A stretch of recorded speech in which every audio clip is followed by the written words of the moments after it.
นี่ก็คือผลงานมื้อนี้เนาะทุกคนอันนี้ก็คือถือว่าแต้มที่ใหญ่ที่สุดเนาะของนายพรานเนาะกับบ่าวผู้คนหากินเนาะนี่เขาก็ได้มานสามีทุกคน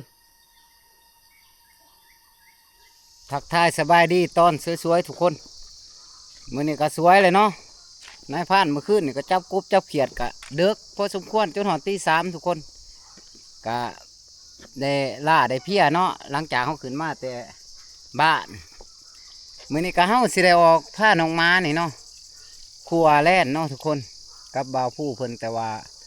เฮากับโบฮูว่าน้องม้าเฮาสิเฮ็ดคือปีกายนี่หรือบ่เนาะเพราะว่าอายมันเจ้าจ้อมโหดหันเขาลักกินทุกคนแต่ว่าเฮาก็เสียมุกเสียใจที่ว่าจ้อมโหดบ่อยู่น้ำเนาะเหลือแต่น้องเพิ่นนี่น้องเพิ่นแต่เฮาก็บ่ฮู้ว่าน้องเพิ่นนี่สิทำงานได้คืออายหรือบ่เนาะ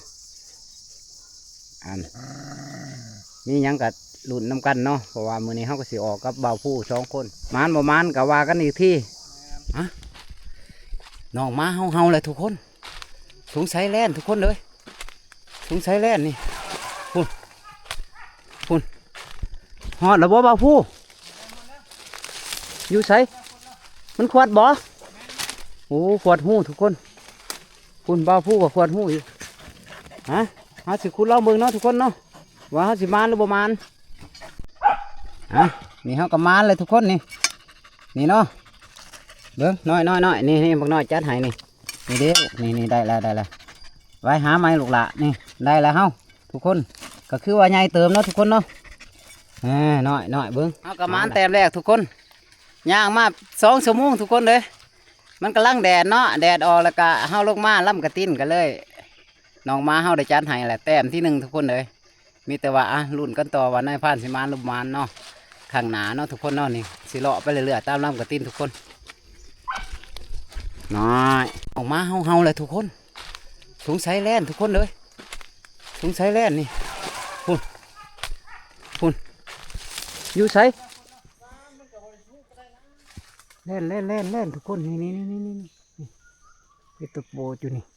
ตอนนี้ให้พรานผู้เพิ่นตัดบ่งของเนาะทุกคนแต่ว่าเฮามาน้องมาเฮาได้ไล่เลยเขาทำตัวหนึ่งตัวบักใหญ่มันแต่ตัวนี้ประมาณเป็นบ่าวเป็นสาวทุกคนนี่เห็ดตะโปนอยู่ผู้คนกำลังตัดไม้บวงของเนาะทุกคนเนาะตัดไม้สิมาของทุกคนพันผู้เพิ่นยังไปตัดไม้นี่พี่เฝ้าเขาเดขึ้นใกล้ๆมั้ยเดขึ้นไปให้มันไกลเลยเดบวงไกลบ่ทันหอดเดไปอีกเดไปเลยเดไปสูงๆหมดสุดหยุดเจ้าบ่ได้ละบ่ได้เบิกข่อยของได้บ่แน่เห็นบ่แหละพูนห้อยพูนแหละแน่เด้อพี่โกนไปจักโอ้ยสร้างเป็ดขึ้นไปแล้วทุกคนบ่ได้มันของอันนี้มันลำบากได้บ่คืองาแม่นบ่ล่ะอีกจังหนึ่งกะเฮากะมันเป็นไม้เสื่องล้ำก็ดีคือกันขึ้นก้มมึงนอเลยบ่านี่ผ่านผู้เพิ่นก็คล้องได้แล้วเนาะทุกคนผู้แต่ว่าผู้แล่นดีอยู่จ้าไปเลยอยู่เครื่องล้ำเนาะดีแต่ว่ามันบ่โดดก็เลยผ่านผู้ขึ้นคล้องทุกคนก็เลยได้จบเจือ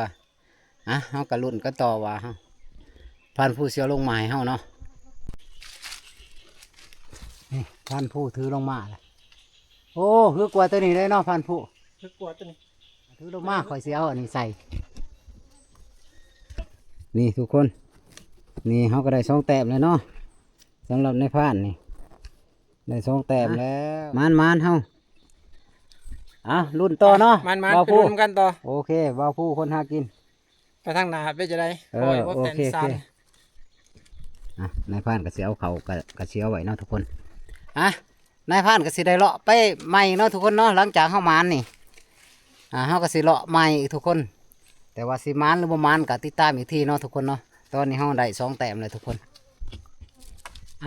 ตอนนี้ก็เขากับพ่อแล่นเลยเนาะทุกคนมาเขาน้องมาเขาไล่ขึ้นโก้งนี่ทุกคนนี่ให้พรานผู้เพิ่นยิ่งนี่เอาแอมยืนยิ่งมากระทุนแห้ชุดทุกคนพร้อมพบานดองเอ้ยผู้เกี่ยวเดียวอยู่ตอนนี้เขาก็ได้เลยเนาะพรานผู้คนยิ่งทุกคนนี่ ต้มที่3เพิ่นยิงเอาทุกคนนี่มาแล้วทุกคน เจอปืนยืดนี่ก็คือผลงานมื้อนี้เนาะทุกคน อันนี้ก็คือที่ว่าแต้มที่ใหญ่ที่สุดเนาะของนายพรานเนาะกับบ่าวผู้คนหากินเนาะนี่เขาก็ได้มานสามีทุกคน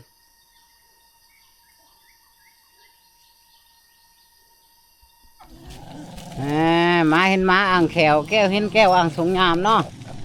สบายดีบ่โอ้คุณกบฏลุงทุกคนจะได้มากบ่ได้แต่ปู ได้อยู่อ่านใกล้กันเนาะที่ว่าเพิ่นตะกี้เพิ่นอยู่ในนี่เนาะนายพรานกับมาอาศัยเพิ่นแต่ว่านายพรานก็ได้ตะปูมาฝากเพิ่นเนาะมุงสังกะสีบ่ทันแล้วเด้ทุกคนนี่ตะปูนายพรานมาให้เพิ่นเด้เพิ่นมุงนี่บ่ทันได้แล้วนี่เพิ่นได้ละพายหนึงเนาะแม่นบ่นี่ยังฝนบ่ได้ไล่บ่คืนนี่มาตักน้ำมันย่างเนาะตะกี้กะเพิ่นการอยู่ดีๆเทียงนี่เนาะทุกคนเทียงพ่อใหญ่เศร้าเฮาแน่ลาอยู่ดีมีแต่ว่ามื้ออื่นเด้อจะเอาของฝากเด้อมื้ออื่นก่อนมื้อนี้ค่อยกำลังมาฮอดแล้วก็ฟ้าวแล้วก็ย่านว่าเจ้ายังมุ่งแต่เช้าหั่นนะนี่ตะปูเนาะมีแต่ว่ามื้ออื่นเจ้าของฝากเด้อก็บ่รวมบ่หลายดอกพอหอมปากหอมคอได้บ่ได้แหละสิลงคิดว่า หมดจังหวะนี่แล้ว บ่หากกับบ่ทันได้พร้อมแต่ว่าสิลงฮะ ต่อไปท่านใด โอ้มานี่บ่ละแม่งกลางน้ำเพิ่นฮะบ่เด้อว่าได้คือกันโอ้บ่โอเคเอาบ่ได้ บ่มีตัวมืออื่นจะเว้ากันเนาะโอเคเสียงไก่กันกับหัวหน้าแว่นเฮาแต่ว่ามื้อนี้เฮาก็ได้มาอีกทุกคนคือนายพรานกล่าวว่าหั่นแหละจริงแล้วก็3เที่ยงแหละอยู่ในนี่กระเทียงนายพรานเองแหละกระเทียงหัวหน้าแว่นแหละกระเทียงนี่แหละนายพรานก็สิพูดแหละกันอยู่น้ำกันกับหัวหน้าก็น้องม้าเฮาบ่ถือกันทุกคนมีแต่ว่าเฮาแยกกันอยู่ม้าน้องม้าเฮาก็บ่กัดกันเนาะทุกคนเนาะถามมานผู้เฮาจังได้เอิ้นกันทุกคนเลยเราขาดทุน ไงมันได้นี่ห่างมันนี่เฮากับเดี๋ยวมาปิ้งกับพันผู้เพิ่นเนาะแหละก็อันนี้ก็คือปิ้งกระถางปิ้งอันหยาบทุกคนนี่คือว่าในพานมานมากกลางคืนเนาะหยาบอยู่2คนกับบ่าวผู้อยู่2คนคุณเสียงหน่อยของนายพานก็ดีมันแจ้งเลยหลังจากที่ว่าเฮาได้ปิ้งนี่เนาะทุกคนปิ้งแล้วเราก็สิได้ออกมาพักทุกคนเลยกินก่อนพุ่นปุ๊บเกียดกระห้องอวดเอียดอยู่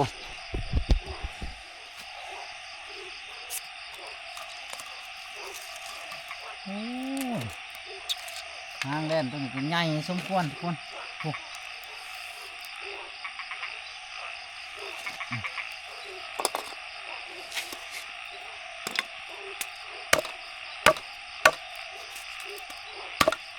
ยังบอกน้อยยังบอก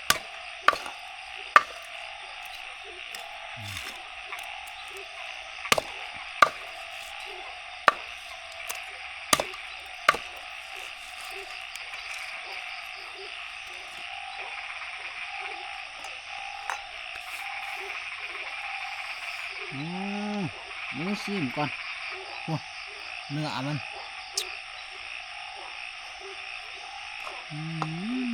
รู้เถอะนะเพียงในพานนี่กะบทท่านได้แล้วได้ทั่วทุกคนเลยแต่ก็พอได้เพิ่งเนาะไปบ่าวผู้ขึ้นครับมาทำกันนี่ก็คือน้ำมันในพานที่ว่าเอามาเนาะสิได้ปาดขาวปาดยังนี่เห็ดขาวมุ้งสังกะสีหรือว่าปาดค้างอีกในพานยังสิเปลี่ยนทั้งเสาทั้งค้างทุกคนมาอย่าช่วยเอาเด้ออย่าช่วยมีของหนุนร้านเด้อเจ้าที่เจ้าทานเจ้าผู้เจ้าเขาเจ้าฟ้าที่เรือทุกคนกินข้าวด้วยกันมาแบบนี้เดี๋ยวเวลาพระทานเขาได้ มาเด้อ FC นี่เขาก็นายพรานนี่ปีหางแลนทุกคนนี่มากินหอด FC เด้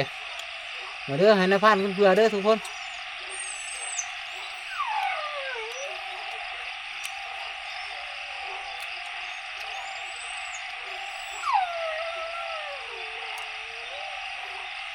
กินแล้วนายพรานก็สิไปเลาะเงื่องอะไรเงื่องกบทุกคนเลยคุณกบเขียนห้องเงื่อนยั่วอยู่แต่กว่าสิมานหรือประมาณก็จังลุ้นกันอีกทีเนาะทุกคนไฟดีมาน้อยไฟดีเบาสัญญาบ่หรือเบาเฮียงนอพูดแสงไฟมาเด้อกี่เขาเด้อสงสัยน้อยนะน้อยเอ้ยสงสัยเบาสัญญาบ่เบาสัญญากับเบาเฮียงบ่พันเฮียงกับพันตอบเนาะมาหานายพันน้อยเบิ้งน้อยเอ้ยแสงไฟมาแหละทุกคนโอ้ยปีงหางแล่นน่ะแหละมาน้ำมากินน้ำกันนี่เจ้าละบ่น้อยเบิ้งกูไปให้เพื่อนนั่นเนาะน้อยน้อยคิดว่าไผน้อยเด้อเบิ้งน้อยนี่แหละถือว่าเฮาซื้อตะปูไปให้เพื่อนท่านเพื่อนกะอันมุ่งเทียงไหลภายหนึ่งเนาะทุกคนโอ้ตัวนี้ใช้ก็ใหม่เลยมัน นั่น โอ้ หักแต่ก็ยังบ่พอใจเลยนี่ยังอยากได้เสาเสริมอยู่ เพราะว่าบ่อยากเอากับพวกใหม่หั่นนะมาเบิ่งเทียงของนายพรานเนาะทุกคน โอ้ยก็มาแล้ว แม่นหั่นแหละอยู่ใกล้กันมีหยังก็เพิ่งกันเอิ้นใส่เอิ้นหาสมมุติว่าขันมานสัตว์มีหูโตมีเลือดก็ฮอดเพิ่นหั่นแหละอันนี้คันเว้าง่ายว่าจับกบจับเขียดกับมานไปมานมันทุกคนเว้าง่ายจะอยู่กับใครใคร ผู้หญิงเหรอ ก็อยู่มากครับไอ้ยะต้องคนเสียง แม่น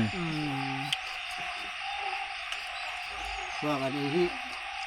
พูดเฮียงกับมาเช่นนี้ แม่นท่านต้อมก็เทิงเมีย หาแล้วอุ้งแค่น่ะโอ้ยพอบ่มีอุ้งดอกคอพายังเกียรติคุณคนคอเราเป็นหาเราเองเนาะแม่นเรากินข้าวกินน้ำแล้วเราก็อยู่ข้างกาแฟสู้กันกินเนาะข้างกาแฟสู้กันกินแล้วก็หาจับกบจับเขียดแล้วทุกคน เบ้อจะขึ้นเที่ยงแล้วฮะเนาะแม่นสำนีในพานกับบ่มีหยังหลายทุกคนเลยหลังจากกินข้าวกินน้ำแล้วกับมาหาไต่กบไต่เขียดเนาะกับพ่อได้อยู่ได้กินอยู่คือของหนึ่งอะไรทุกคนกับมีแต่ว่าในพานกับบ่มีหยังเนาะกับมีแต่ว่าขอจบวิดีโอไว้สำหรับก่อนเนาะทุกคนมีแต่ติดตามวิดีโอหนาคือว่าในพานสิขันบ่ได้ออกไตต้าคือนี่ก็แม่นสิออกครัวเล่นเนาะมือเสาเนาะทุกคนติดตามลุ้นกันต่อว่าวิดีโอหนาคือในพานสิออกครัวเล่นเนาะมานบ่มานก็ติดตามกันอีกทีเนาะทุกคนอันสำหรับคืนนี่ก็ในพานขอกล่าวคำว่าสบายดี FC ทุกคน